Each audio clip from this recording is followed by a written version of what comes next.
People always assume that when something breaks in a marriage, it's slow, a gradual decay of love, passion, trust. But that's not how it was for me. One day, I was Sylvia Andrews, a 65-year-old retiree with a quiet life, a predictable husband, and a routine that bordered on boring but comfortable. The next day, I was someone else entirely. You see, what happened wasn't gradual at all. It didn't build over years of resentment or neglect. No, it came crashing down on me all at once in a way I could never have anticipated. One day, my husband George sat me down in our living room and suggested something that would unravel everything I thought I knew about him and about myself. I can still hear his words, that calm, calculated tone. What if you spent time with other men, younger men? I thought he was joking at first. I laughed, not realizing that my entire world was about to shift. But George wasn't laughing, and in the weeks that followed, I would come to understand just how far he was willing to push me, to humiliate me. I never wanted to be with anyone but George, but he didn't care about what I wanted. He wanted something else, something darker, and he was willing to destroy us both to get it. So here I am, sitting in the aftermath of it all, looking back on the choices I made, the young men I was pushed into meeting, and wondering how I let it go so far. Wondering how George, the man I had trusted for so long, could have turned our marriage into something so twisted. And the worst part? It's not over yet. When you're married for as long as George and I were, people stop asking about the little things. They assume you've got it all figured out, that you've reached some kind of marital equilibrium. And for a long time I thought we had. George and I met when we were both in our 20s. He was ambitious, hard-working, and always seemed to know exactly what he wanted. He climbed the ranks quickly at the firm he worked for, becoming one of the most successful financial planners in our town. I, on the other hand, chose a quieter path. I spent over 30 years as a librarian at the local high school, a job that suited me perfectly. I loved books. I loved the peace and quiet of the library, and I loved helping students discover the magic of reading. For most of our marriage, George's success allowed us to live comfortably. We had 2 children, Sarah and Andrew, both of whom had long since moved away to start families of their own. Our house, a modest colonial on the outskirts of town, became quiet after they left, and George and I settled into a routine. We had the kind of marriage people assumed was solid, predictable, sure, but solid. But looking back now, I see the cracks. The signs were there, but I didn't notice them at the time. George had always been the dominant one in our relationship. He made the decisions, handled the finances, and I was happy to let him. I thought that was just the way things worked. In the early years, George's assertiveness was part of what attracted me to him. He had a way of taking charge that made me feel safe, like he always had everything under control. But over time, that control became more stifling. He began to dictate what I wore, where we went, who we spent time with.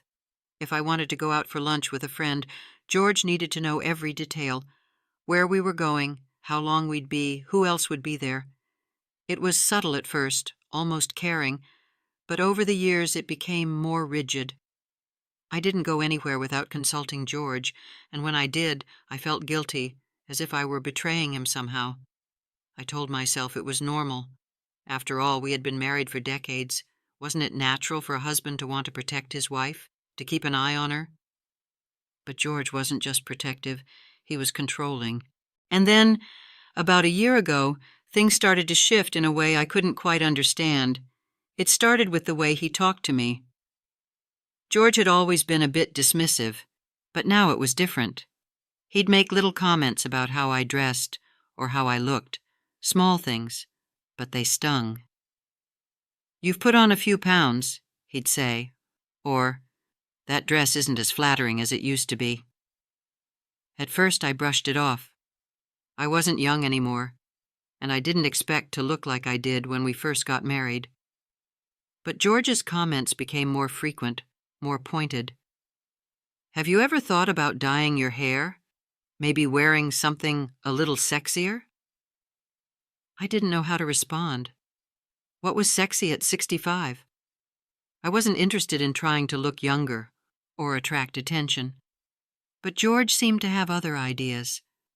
One night we were sitting in the living room, and out of nowhere, George brought it up. You ever wonder what it would be like to be with a younger man? I stared at him, shocked. What? You know, he continued, his voice casual as if we were talking about the weather. You've always been curious about those young athletic types, haven't you? I laughed, thinking it was a joke. George, come on. I'm 65 years old. What are you talking about? But George didn't laugh. He looked at me, his expression unreadable, and said, I think you should try it. It might spice things up. I felt a knot form in my stomach. You can't be serious.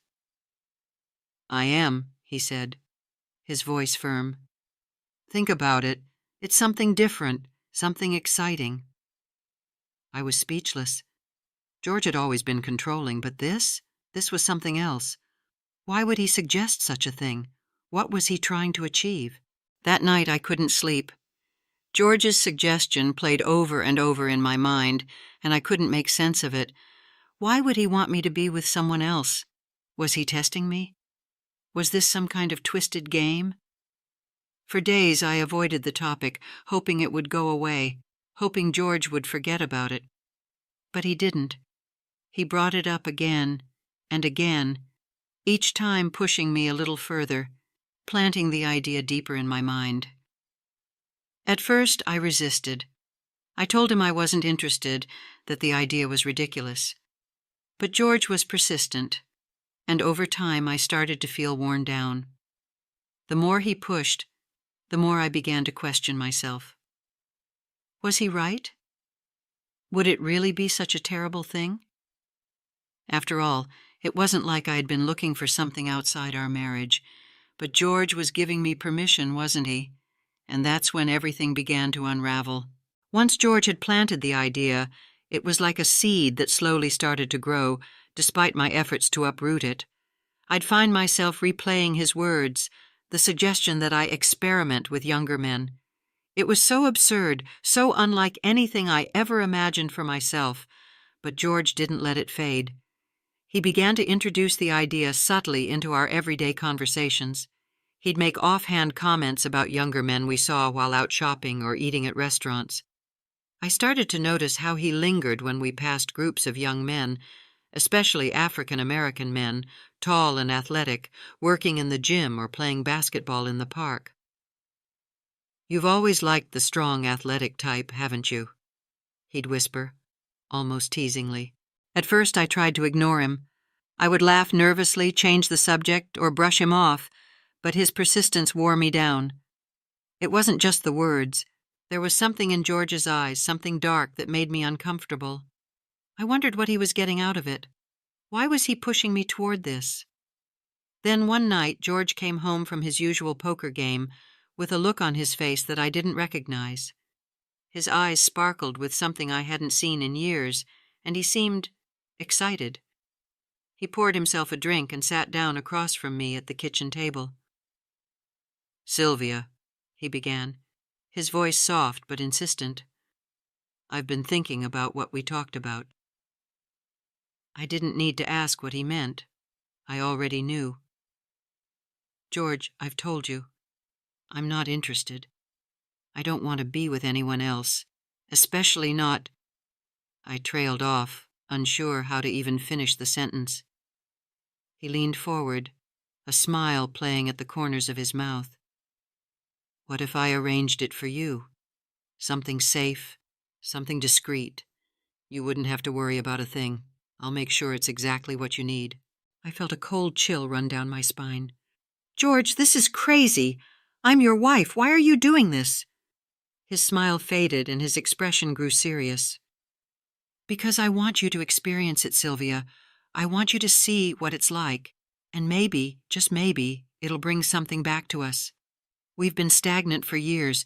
This is our chance to change that." I didn't know what to say.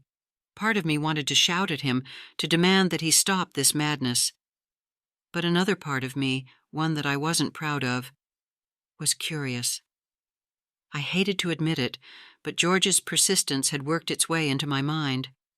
I wasn't interested in other men, but there was something about the way he spoke, the way he framed it, that made it seem possible. George seemed to sense my hesitation because he reached across the table and took my hand. "Just one time," he said, his voice soothing. "Let's try it. If you hate it, we'll never speak of it again." I looked at him, trying to read the expression on his face. Was this really what he wanted? Why? But before I could form a response, he continued. "There's someone I know, a young man from the gym. His name is Isaiah. He's respectful, clean, and he understands discretion. I've already spoken to him, and he's willing to meet with you. No pressure, just a drink. If you don't feel comfortable, you can walk away." The room seemed to spin for a moment as I tried to process what George was telling me. He had already arranged it? He had talked to this man? My heart raced, and I felt a lump form in my throat. But before I could protest, before I could shut it all down, George leaned in and whispered, "You might enjoy it more than you think." That was the moment I felt something crack inside me. I didn't know if it was the weight of all the years I had spent living under George's control, or the strange mix of fear and curiosity, but I didn't say no.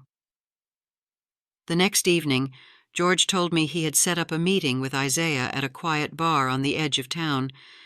It was a place we had been to before, dimly lit, with a few booths in the back where we wouldn't be disturbed. I tried to convince myself that this was all just an experiment, something that would blow over quickly. But as I got ready, I felt a knot of anxiety growing in my stomach. I chose a modest dress, something I'd wear on any regular night out.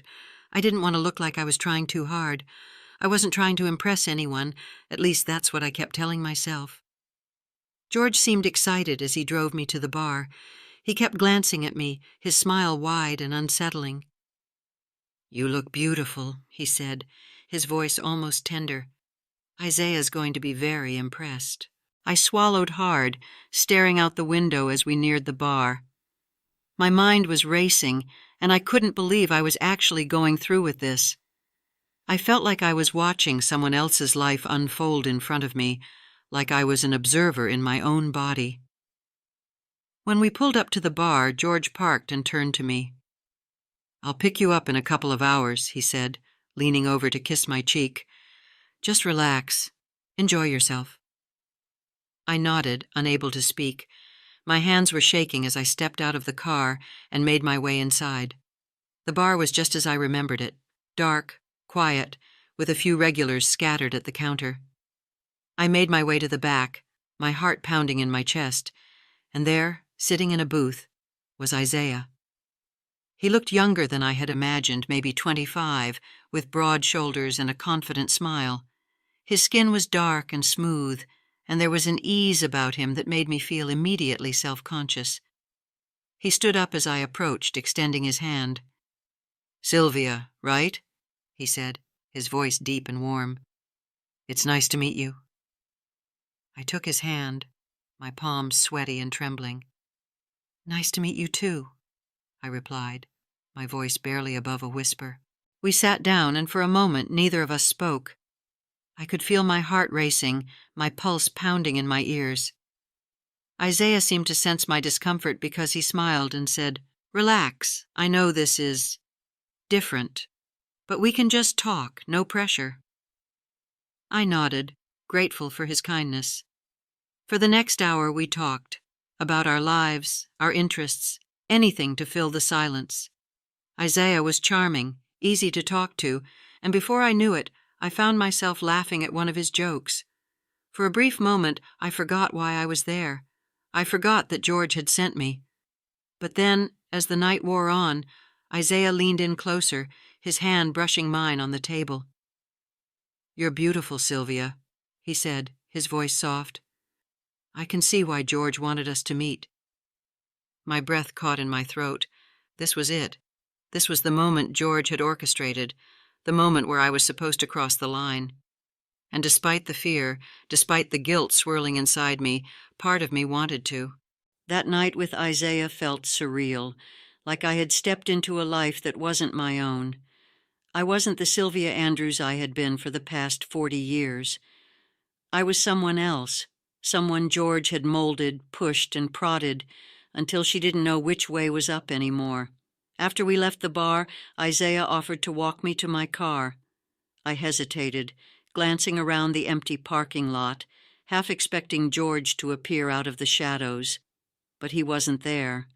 It was just me and Isaiah, the cold night air wrapping around us like a cocoon. "Are you okay?" Isaiah asked, his voice gentle. I nodded, even though I wasn't. I didn't know what I was doing, or why I was even considering going through with this. But there was something about Isaiah, his kindness, his patience, that made me feel safe. And maybe that's why I let him kiss me.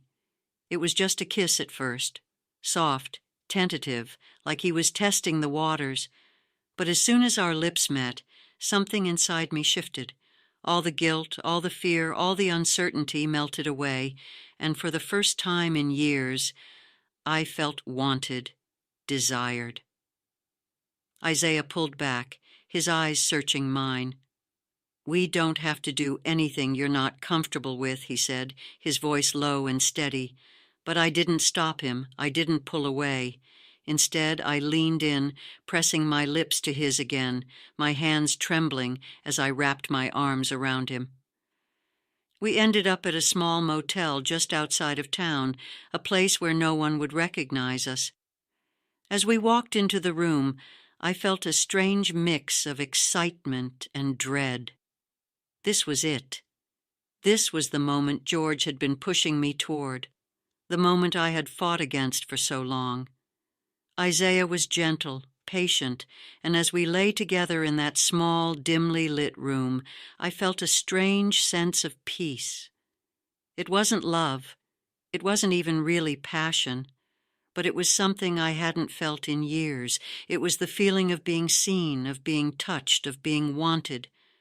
But when it was over, and Isaiah left me alone in that cold, empty room, the reality of what I had done hit me like a freight train. I had crossed the line, and there was no going back. The drive home after that night with Isaiah was one of the longest of my life. My hands gripped the steering wheel so tightly that my knuckles turned white, and my mind raced with 1,000 thoughts, none of them coherent. What had I done? How could I have let things go this far? When I pulled into the driveway, the house loomed in front of me like a monument to my failure. George was sitting at the kitchen table when I walked in, his eyes focused on the newspaper in front of him, but I could feel the tension in the air. He didn't look up when I entered, and for a brief moment, I thought maybe he didn't care. Maybe he wouldn't ask. But then, as I walked past him, he spoke. "How was it?" His voice was calm, casual, as if he were asking about the weather. I froze, my heart pounding in my chest. I didn't know how to respond. How could I possibly explain what had just happened? "It was fine," I whispered, my voice barely audible. George looked up then, his eyes locking onto mine with an intensity that made my skin crawl. "Just fine?" I swallowed hard, feeling the weight of his gaze on me. "Yes." He stared at me for a long moment, as if he were trying to read my mind, trying to see what I was hiding. Then, slowly, he smiled. A small, satisfied smile that made my stomach turn. "I'm glad you enjoyed yourself," he said, his voice dripping with condescension. I couldn't bring myself to respond. I felt dirty, used, and worse. I felt like I had betrayed myself. This wasn't who I was. This wasn't the life I wanted. That night, As I lay in bed next to George, the guilt settled over me like a heavy blanket, suffocating me. I couldn't sleep. I kept replaying the night in my head, the kiss with Isaiah, the way his hands had felt on my skin, the way I had let myself be pulled into something I didn't want. But it was too late. I had already crossed the line, and there was no going back. In the days that followed, I tried to carry on as if nothing had changed, but everything felt different. I couldn't look at George without feeling a surge of resentment. He had pushed me into this, manipulated me, and now he was acting as if it were all perfectly normal. He didn't bring it up again, at least not right away, but I could feel the shift in our relationship.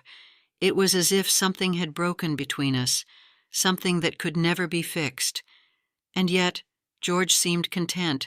In fact, he seemed more attentive, more affectionate than he had in years.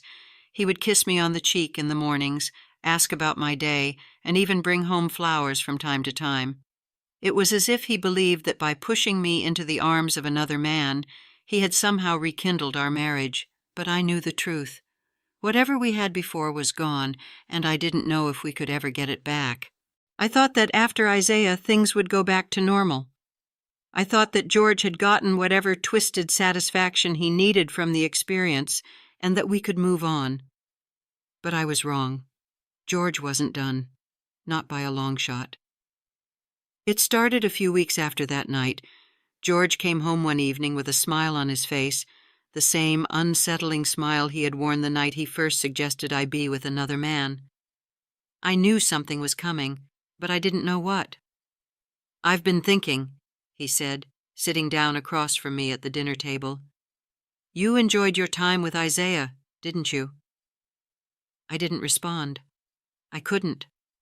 The memory of that night still made my stomach churn. George took my silence as agreement. "I think it's time for you to meet someone else." My heart dropped into my stomach. "George, no, I can't. I don't want to do this again." But George wasn't listening. He had already made up his mind. "I've spoken to someone," he continued, his voice calm and measured. "His name is Jamal. He works as a delivery driver. You've seen him around, haven't you?" I had. Jamal was in his early 20s, tall and muscular, with a friendly smile that had always seemed harmless. But now, the thought of being with him made my skin crawl. "George, I can't," I whispered, my voice trembling. "Please don't make me do this." George's expression hardened. "I'm not making you do anything, Sylvia. This is for you. I thought you wanted to feel desired again. I thought you wanted to experience something new." Tears welled up in my eyes as I shook my head. "I don't want this. I just want things to go back to the way they were." But George wasn't having it. He stood up from the table and walked over to me, placing his hands on my shoulders. "You're going to do this, Sylvia, and you're going to enjoy it." I wanted to scream, to push him away, but I felt trapped. George had complete control over me, and I didn't know how to break free. The meeting with Jamal was arranged for the following week. I dreaded it with every fiber of my being, but I didn't see a way out. George had made it clear that this was what he wanted, and I was too weak to fight him. The night of the meeting, George drove me to a small cafe on the other side of town, far enough away that no one we knew would see us. Jamal was already there when we arrived, sitting at a table near the back, his eyes lighting up when he saw me. I felt a wave of nausea wash over me as I sat down across from him. Jamal was friendly, easy to talk to, and he seemed genuinely interested in me. But I couldn't shake the feeling that I was being used by both him and George. We talked for a while about nothing in particular, his job, my retirement, the weather. But I could feel the tension in the air, the unspoken expectation hanging between us. After an hour or so, Jamal leaned in and smiled. "You're beautiful, Sylvia," he said, his voice soft. "I'm glad we got to meet." I forced a smile, my heart pounding in my chest. Thank you. Jamal reached across the table and took my hand. His touch was warm, comforting, but all I could think about was George sitting at home, waiting for me to follow through with his twisted plan. I didn't want to do this.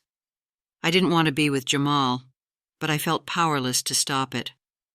When we left the cafe, Jamal walked me to my car, just as Isaiah had. He kissed me, gently at first, and I let him. But unlike with Isaiah, there was no part of me that wanted this. I felt numb, detached, like I was watching someone else's life unfold. We ended up at the same motel, the same room, and just like before, I went through the motions, too afraid to say no, too broken to fight back. When it was over, Jamal kissed me on the cheek and thanked me for the evening, as if we had just had a pleasant dinner. But I felt hollow inside. I wasn't the same person I had been before all of this began. George had taken something from me, something I wasn't sure I could ever get back. After my night with Jamal, something inside me began to change. I couldn't keep pretending that everything was fine, that this was normal.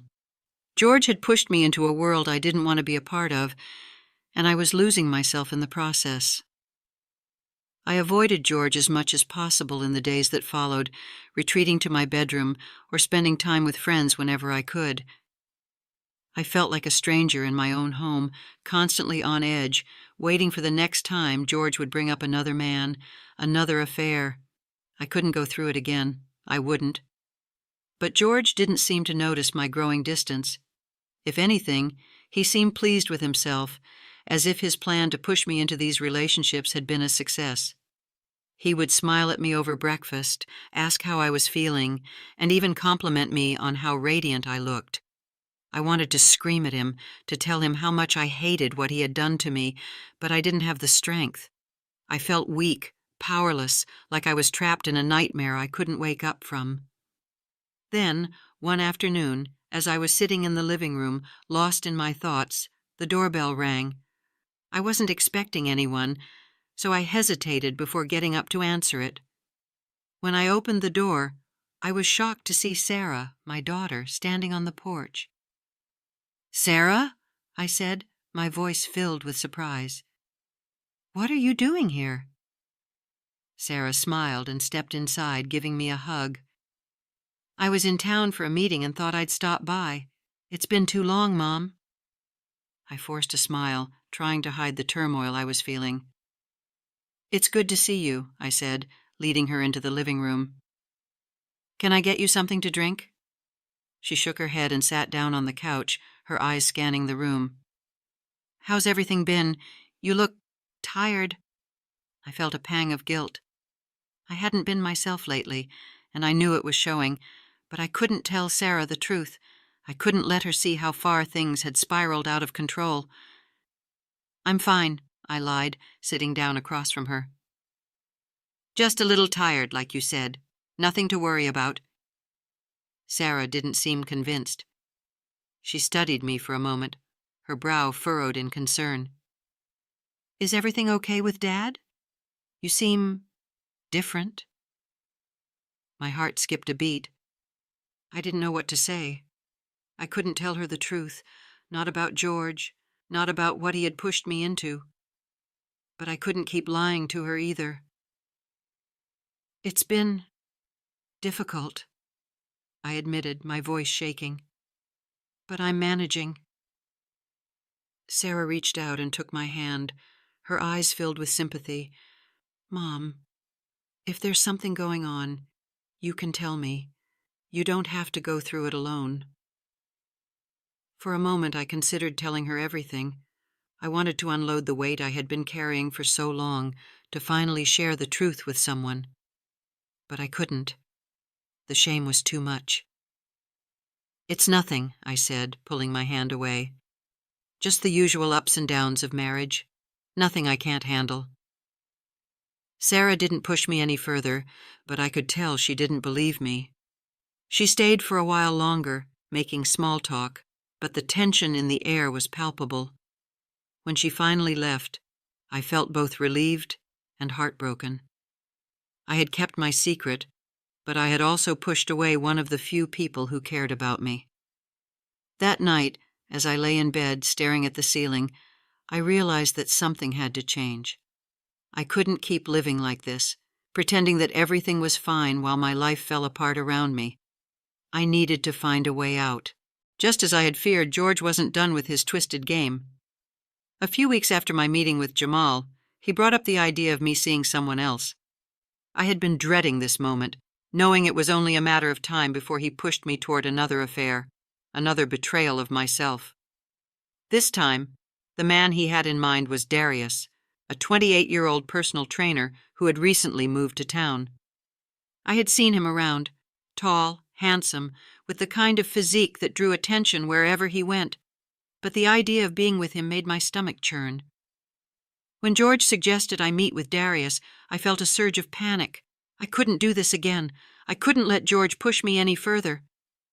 "George, please," I begged, my voice trembling. "I don't want this. I don't want to be with anyone else." But George was unmoved. "You've done it before, Sylvia. You know the drill. Just meet with him. See where things go." I felt trapped, cornered. I didn't know how to say no. George had taken so much from me already, my sense of self, my dignity, and I didn't know how to fight back. The meeting with Darius was arranged for a Friday evening. George drove me to a small restaurant in town, the same one we had been to countless times before. I could barely eat, my stomach twisted in knots, but George didn't seem to notice. He was all smiles, acting as though this was a perfectly normal evening. When we arrived at the restaurant, Darius was already there, sitting at a table near the back. He stood up as we approached, his smile warm and welcoming. "Mrs. Andrews," he said, extending his hand, "it's a pleasure to meet you." I shook his hand, my heart racing. "Please call me Sylvia." We sat down, and for the next hour we talked. Darius was charming, easy to talk to, and he seemed genuinely interested in getting to know me. But I couldn't shake the feeling that this was all wrong. I didn't want to be here. I didn't want to be with him. After dinner, Darius offered to walk me to my car, and I hesitated for a moment before agreeing. We walked in silence, the cool night air wrapping around us. When we reached my car, Darius turned to me, his expression serious.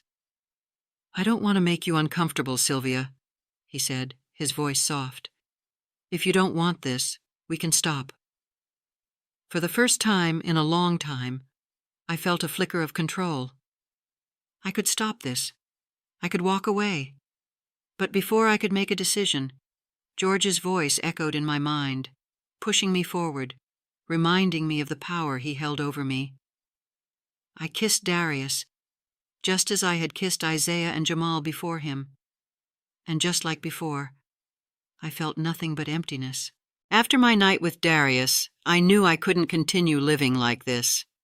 George had pushed me to my breaking point, and I was no longer the woman I had once been. I felt hollow, broken, like a puppet being controlled by someone else. The days blurred together after that, each one feeling like a continuation of the last. George seemed content, as if everything was going according to plan. But I was spiraling, and I didn't know how to stop it. Then one evening, as George and I were sitting in the living room, something inside me snapped. I couldn't keep pretending anymore. I couldn't keep playing along with his sick game. "George, I want a divorce," I said, my voice shaking but firm. George looked at me, his expression unreadable. "What are you talking about?" "I can't do this anymore," I continued, my heart pounding in my chest. "I can't keep living like this. You've pushed me too far, and I'm done." For a moment, George didn't say anything. He just stared at me, his eyes dark and cold. Then slowly he stood up and walked over to me, his face inches from mine. "You're not going anywhere, Sylvia," he said, his voice low and menacing. "You think you can just walk away after everything I've done for you? After everything we've been through?" I stood my ground, refusing to back down. "Yes, I'm leaving, George, and there's nothing you can do to stop me." His expression twisted into a sneer. "You'll regret this, Sylvia. You'll regret leaving me." But I didn't care anymore. I was done living in fear. I was done letting George control me. Leaving George wasn't easy. After 40 years of marriage, the thought of starting over was terrifying. But I knew it was the only way to save myself. I packed my bags while George was at work, leaving a note on the kitchen table explaining everything. I didn't know what his reaction would be when he found it, but I couldn't stay to find out. I moved into a small apartment on the other side of town, far away from the life I had once known. It wasn't much, but it was mine. For the first time in years, I felt a sense of freedom. But the scars George had left on me wouldn't heal overnight. I spent weeks, even months, trying to piece myself back together, trying to find the woman I had been before all of this began. It wasn't easy, and there were days when I wondered if I would ever truly be whole again. Sarah and Andrew were supportive, though they didn't fully understand what had happened. I didn't tell them everything. I couldn't. The shame was still too much. But they knew enough to know that I had made the right decision in leaving George. As for George, he didn't take the divorce well. He fought it every step of the way, trying to manipulate me into coming back, trying to guilt me into staying. But I stood my ground. I had spent too many years living under his control, and I wasn't going to let him dictate my life any longer. Now, as I sit in my small apartment, looking out at the world beyond, I realize that I've survived. George didn't break me, though he came close. I'm still healing, still learning how to live on my own, but I'm free. And that's something George can never take away from me. I don't know what the future holds. I don't know if I'll ever fully recover from what George put me through or if I'll ever trust anyone again. But I do know that I'm stronger than I ever thought I was. I've come through the fire, and though I'm scarred, I'm still standing. I wanted to escape George's control, and I did. But it came at a cost. I lost pieces of myself along the way, pieces that I may never get back. But I'm learning to live with that. I'm learning to move forward, one step at a time. And for now, that's enough.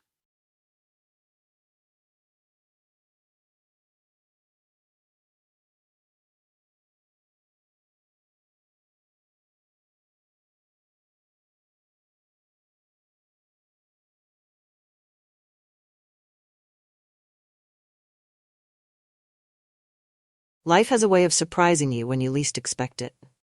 At 74, I thought I'd seen it all: love, loss, joy, and heartbreak.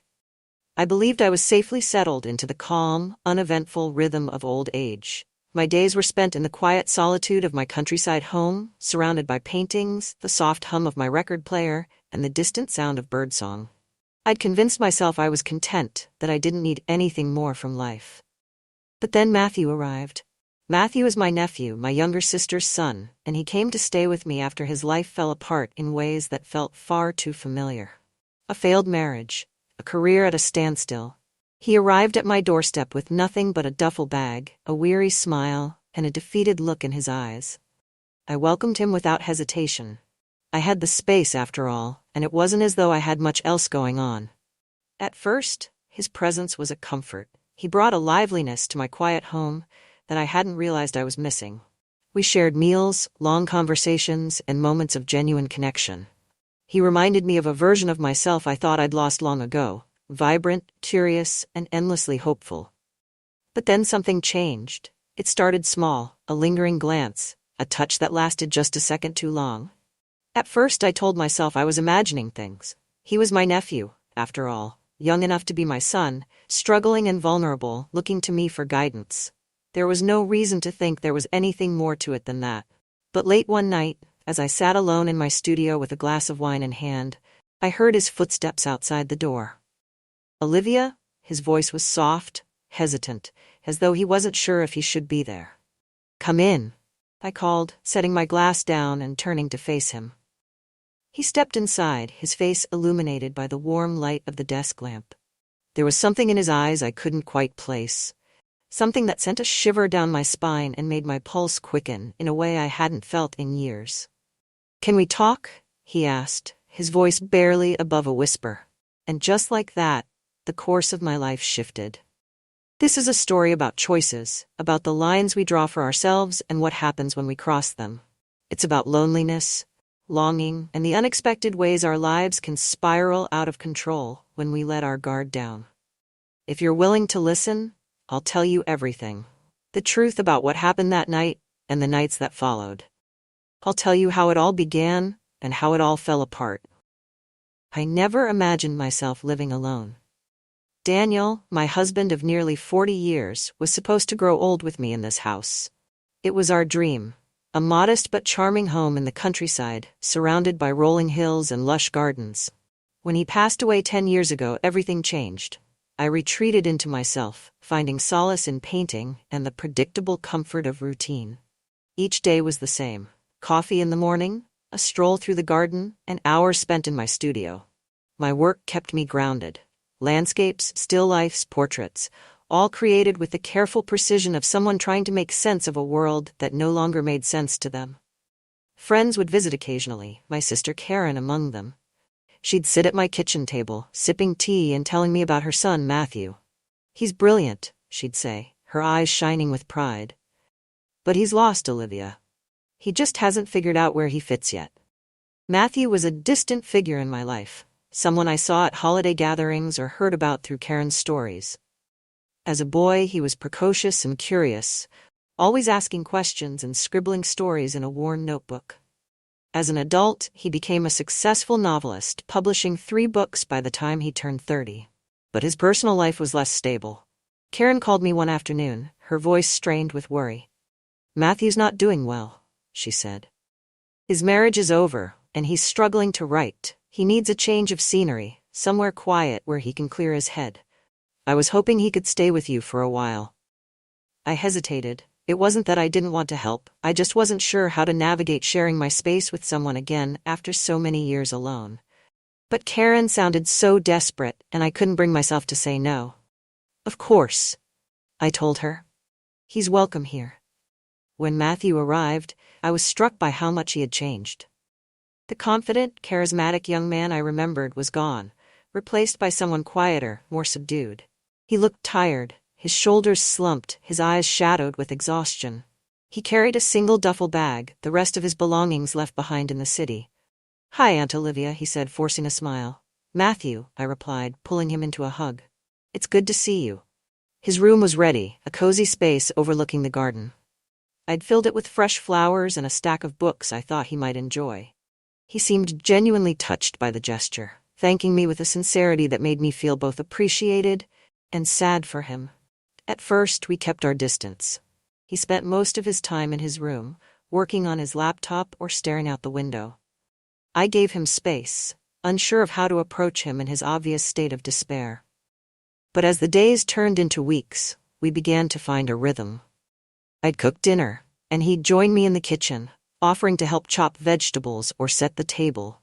We'd sit together, eating in companionable silence or discussing trivial things like the weather or the latest book he was reading. Slowly, he began to open up. "I feel like I've lost everything," he admitted one night, his voice heavy with emotion. "My marriage, my career, it's all fallen apart." I reached across the table and placed my hand on his. "You haven't lost everything, Matthew. You're here. You have a family who loves you, and you're young enough to rebuild." He gave me a small, grateful smile. "Thank you, Aunt Olivia. I don't know what I'd do without you." As the weeks went by, our bond grew stronger. We began taking walks together in the mornings, exploring the trails that wound through the hills behind the house.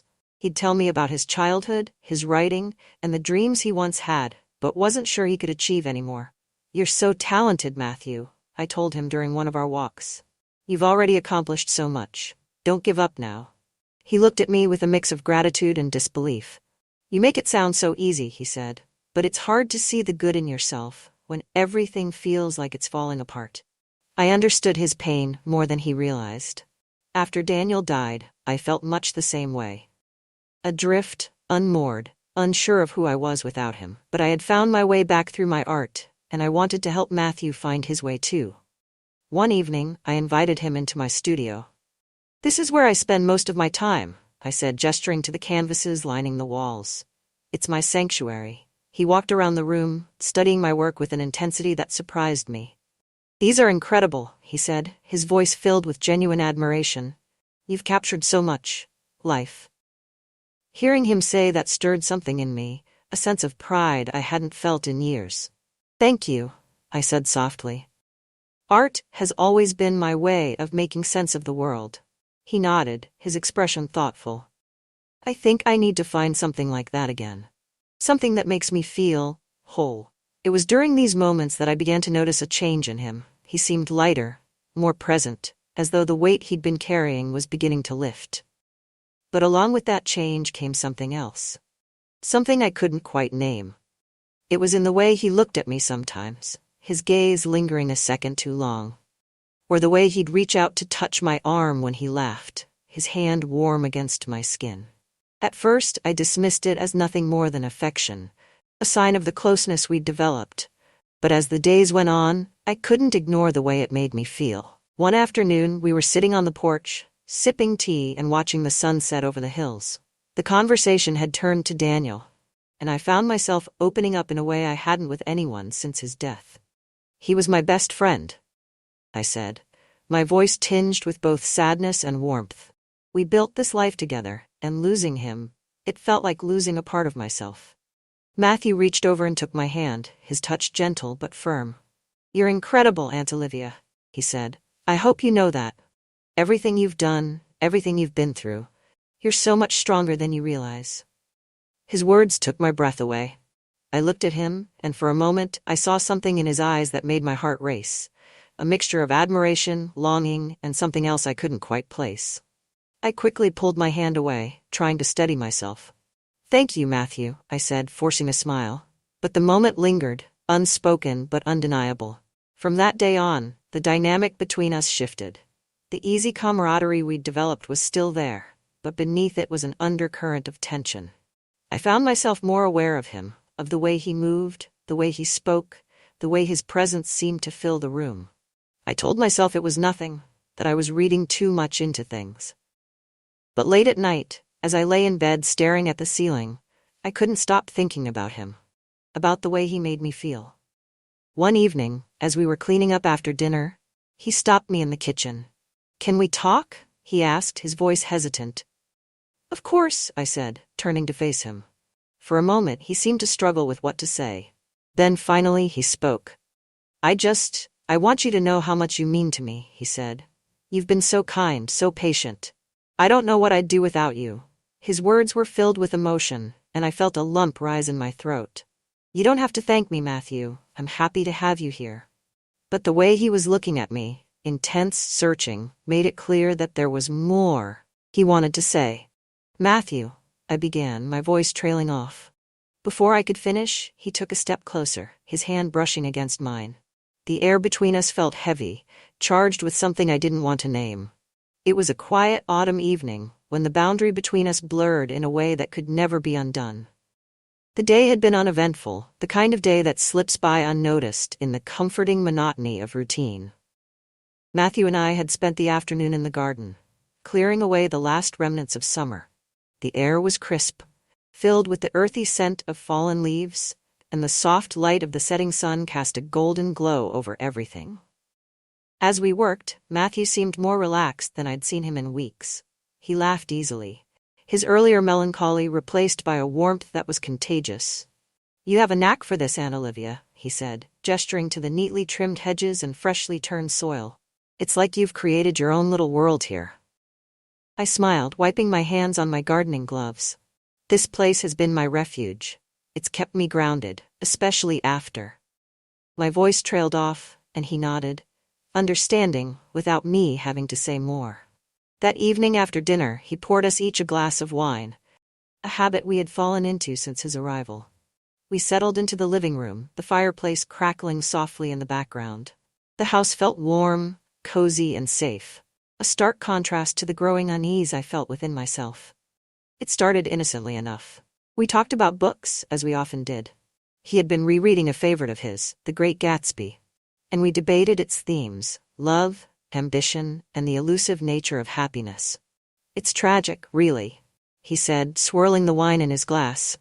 Gatsby spent his whole life chasing a dream that was never real to begin with. I nodded, thinking of my own life and the dreams I had let go of over the years.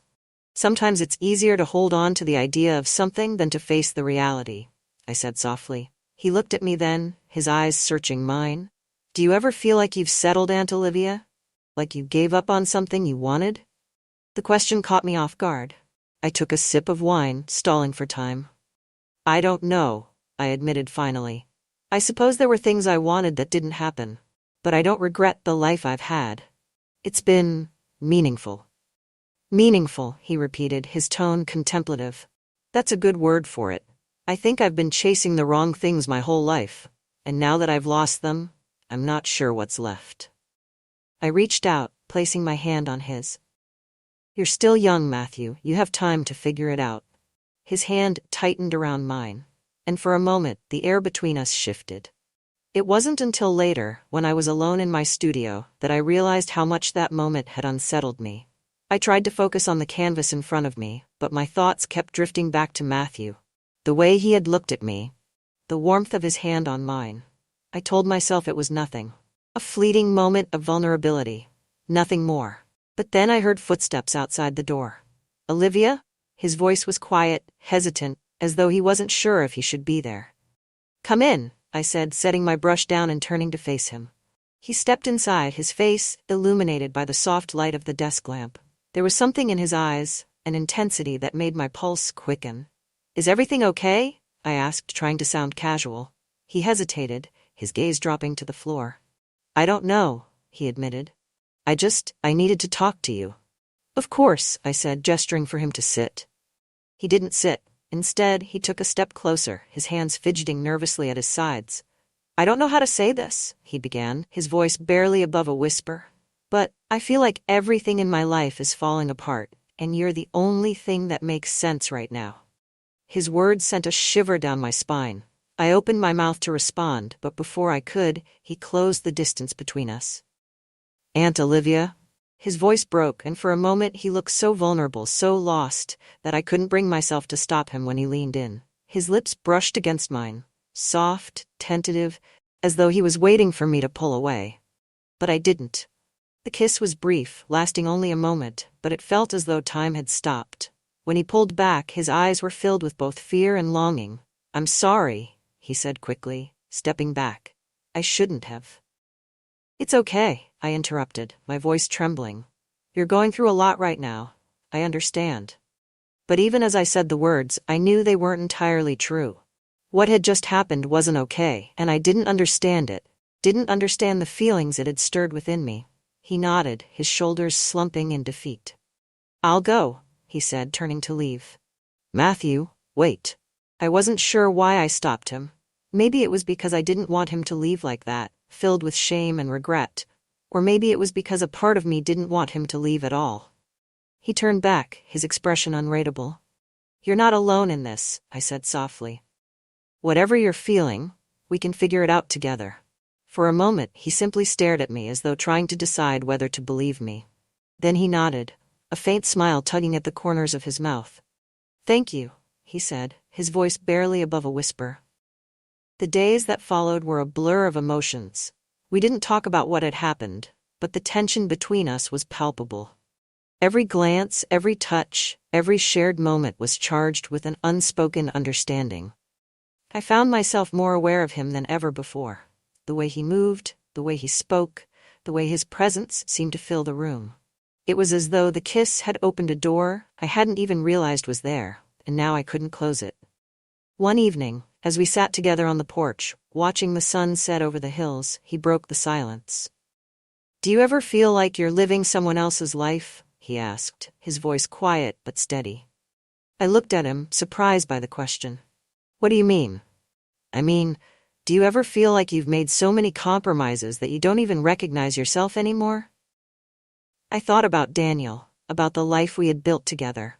I thought about the sacrifices I had made, the dreams I had let go of. And for the first time, I allowed myself to admit that yes, there were times when I felt exactly that way. Yes, I said finally. I think everyone feels that way sometimes. He nodded, his gaze fixed on the horizon. I don't want to feel like that anymore, he said. His words hung in the air between us, heavy with meaning. That night, as I lay in bed, I couldn't stop thinking about him, about the way he had looked at me, the way his words had made my heart ache with both longing and fear. I knew what I was feeling was wrong. He was my nephew, my sister's son. But in that moment, he wasn't just my nephew. He was a man, vulnerable, lost, and searching for something I wasn't sure I could give him. And for the first time in years, I felt alive. The kiss might have been brief, but its impact lingered in every corner of my home. I couldn't shake the memory of it. The warmth of his lips, the raw vulnerability in his eyes, and the way my own pulse had quickened against all reason. But now, in the cold light of day, guilt wrapped itself around me like a suffocating shroud. Matthew was my nephew, and no matter how fractured or desperate we both felt, what had happened was a mistake. For days, we avoided each other. Matthew stayed in his room, only emerging to grab a cup of coffee or a plate of food. I busied myself with my painting, but the strokes on the canvas were aimless, chaotic. I couldn't focus. My thoughts kept circling back to him, to that moment, and to the unspoken tension that now hung between us like a thick fog. It was on the third day that he finally broke the silence. I was sitting at the kitchen table, a mug of tea growing cold in my hands, when he walked in. He looked hesitant, his usual confidence replaced by something tentative and unsure. "Morning," he said, his voice low. "Good morning," I replied, trying to sound casual, but my voice trembled slightly, betraying the turmoil beneath the surface. He sat across from me, his hands clasped together on the table. For a moment, neither of us spoke. The silence between us was almost unbearable. Finally, he cleared his throat. "Aunt Olivia, about the other night?" I held up a hand, stopping him. "Matthew, we don't need to talk about it. It was a mistake, a moment of confusion." He flinched at my words, his jaw tightening. "Is that all it was to you? A mistake?" I stared at him, taken aback by the hurt in his voice. "What else could it be?" "I don't know," he admitted, his gaze dropping to the table. "But it didn't feel like a mistake to me. It felt real." His words sent a jolt through me, but I forced myself to stay composed. "Matthew, you're going through a difficult time right now. You're vulnerable, and I should have been more careful." "Careful?" he repeated, his voice rising slightly. "You think this is just about vulnerability? About me being lost? Isn't it?" I asked, my voice sharper than I intended. He stood abruptly, his chair scraping against the floor. "You don't get it, do you?" he said, his eyes blazing. "You think I don't know what I'm feeling? That I'm just some broken kid clinging to the first person who's been kind to me? This isn't about that, Olivia. It's about you." "Me?" I echoed, stunned. "Yes, you," he said, his voice softening slightly. "You're incredible, and you don't even see it. You've built this beautiful life for yourself, and you've been so kind to me, so understanding. You make me feel alive." His words left me breathless, but they also filled me with dread. This wasn't something we could explore. It wasn't something that could be. "Matthew, I care about you," I said carefully. "But this can't happen. It's not right." He stared at me for a long moment, and I could see the pain in his eyes. "I understand," he said finally. "I'll pack my things and leave." "Matthew, you don't have to." "Yes, I do," he said firmly. "Staying here will only make things worse for both of us." That night, I lay in bed, staring at the ceiling as the weight of his words pressed down on me. Part of me wanted to stop him, to tell him to stay, that we could figure this out together. But another part of me knew he was right. The next morning, he was gone. The house felt unbearably empty without him. For weeks, I wandered from room to room, unable to shake the silence that seemed to echo in his absence. I tried to lose myself in my art, but every canvas I started ended up abandoned, a mess of colors and lines that went nowhere. I tried to distract myself with chores, with books, with visits to friends, but nothing worked. I missed him. One afternoon, as I was weeding the garden, my phone buzzed with a message from Karen. "Matthew's staying with a friend in the city," it read. "He said he needed time to sort himself out. Thank you for looking after him, Olivia. I don't know what he would have done without you." I stared at the message, my heart aching. If only Karen knew the truth. As the weeks turned into months, I began to find a fragile sense of normalcy. I returned to my painting, though my work had taken on a darker, more introspective tone. My friends noticed the change in me but said nothing. sensing that I wasn't ready to talk about it. And then one day I received a letter. The envelope was plain, with no return address. The handwriting on the front was unmistakably Matthew's. I hesitated for a moment before opening it, my hands trembling slightly. Dear Olivia, I hope this letter finds you well. I've thought about writing to you 100 times, but I never knew what to say. Even now, I'm not sure if I'm doing the right thing. But there are things I need to say, and I hope you'll understand. First, I want to apologize for putting you in an impossible position, for making things so complicated. I know I crossed a line, and I'll regret that for the rest of my life. But I also need you to know that what I said that night was true. You've been an anchor for me, a source of strength and comfort in a time when I felt like I was drowning. You've reminded me of the kind of person I want to be, and for that, I'll always be grateful. I've started seeing a therapist, trying to untangle the mess I've made of my life. It's not easy, but it's a start. And I've started writing again too.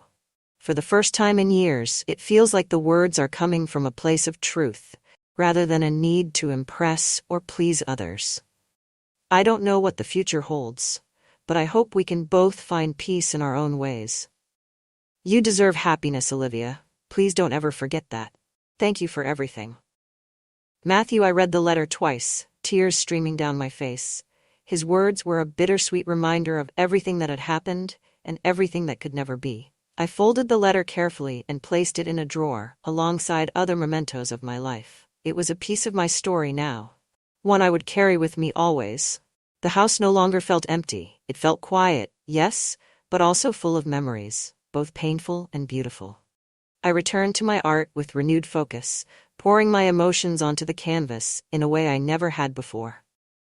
And though the ache of what had happened still lingered, I found solace in the knowledge that we were both trying to heal, each in our own way.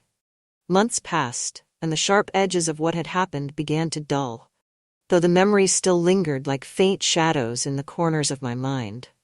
The days grew shorter as autumn gave way to winter, and I found myself retreating more into my art. Painting became my therapy, a way to process everything that had unfolded without needing to speak a word of it to anyone. My paintings changed during this time. They became more abstract, filled with swirling colors and shapes that seemed to dance between chaos and order. Friends who visited my studio commented on the shift, marveling at the intensity and emotion in my work. You've tapped into something deep, Olivia, one of them said. It's like you've found a new voice. They were right, though I didn't tell them why.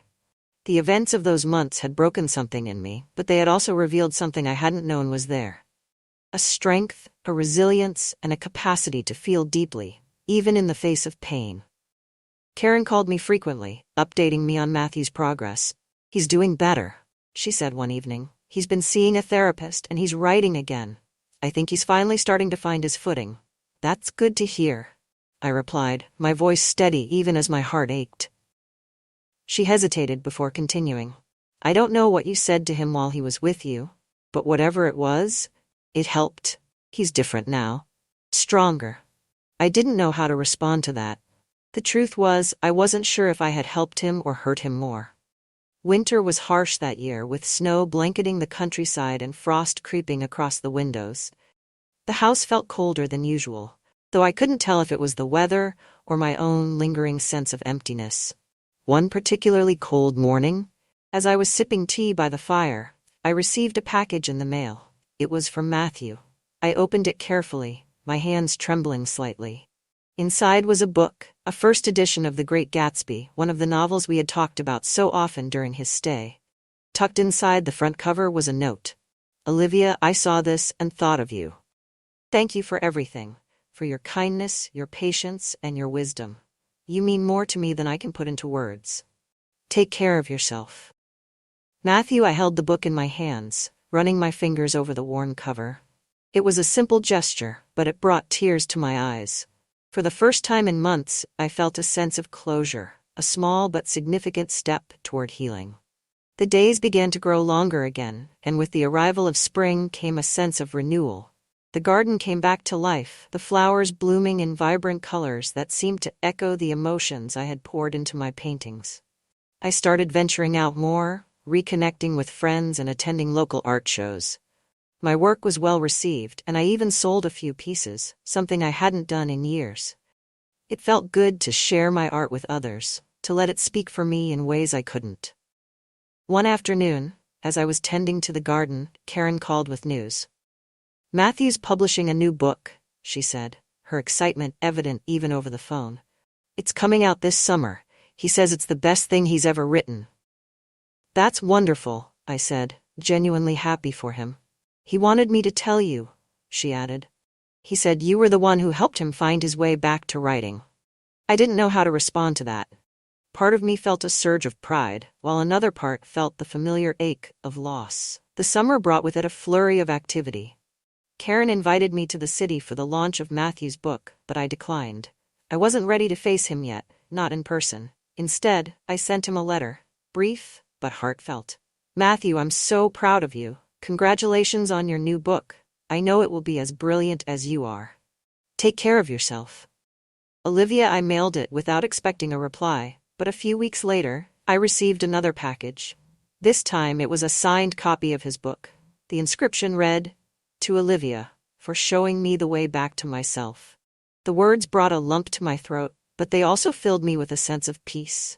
Life continued, as it always does. The memories of those months with Matthew remained with me, but they no longer felt like a weight I had to carry. Instead, they became a part of my story, a reminder of the complexities of love, loneliness, and the choices we make. I began to see the experience not as a mistake, but as a lesson. It had forced me to confront parts of myself I hadn't wanted to face. The depths of my loneliness, the yearning for connection, and the resilience I didn't know I possessed. And while it had hurt, it had also healed me in ways I couldn't have anticipated. One evening, as I sat on the porch watching the sun set over the hills, I thought about Matthew and wondered how he was doing.